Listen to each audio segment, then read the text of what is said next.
अस्सलाम वालेकुम दोस्तों, अशरफ चौधरी फातिज़ अब्बीतस का पूरी कौम को जुमा मुबारक। एक डेट मैं आपको बताने लगा हूँ। इस डेट को आपने यहाँ पे लिख लें और यहाँ पे लिख लें।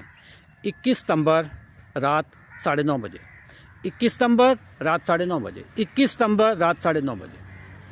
ये क्या होने वाला है?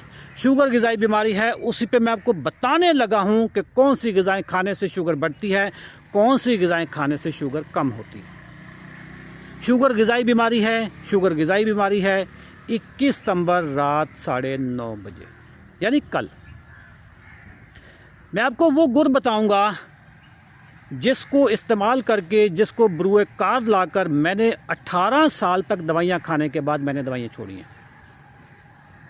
कल आपने 9:30 बजे यानी 21 सितंबर बरोज़ हफ्ता 9:30 बजे आपने मेरा लेक्चर अटेंड करना। कैसे लेक्चर अटेंड करेंगे आप? कहाँ पे होगा मेरा लेक्चर? मेरा लेक्चर होता है जूम पे। जूम का लिंक आपको कहाँ पे मिलेगा? इसी वीडियो के नीचे आपको व्हाट्सएप के ग्रुप का एक लिंक मिलेगा। उस लिंक पे क्लिक करें, व्हाट्सएप के ग्रुप में आ जाएंगे। वहाँ पे फिर सारी हमारी टीम आपको लिंक वगैरह शेयर करती रहेगी, टाइम बताती रहेगी, याद करवाती रहेगी। आपने कल लाजमी 9:30 बजे मेरा लेक्चर अटेंड करना। आप सोच रहे होंगे अशरफ चौधरी तो पैसे मांगेगा। बिल्कुल नहीं मांगता, ये लेक्चर फ्री है। थैंक यू, अल्लाह हाफ़िज़।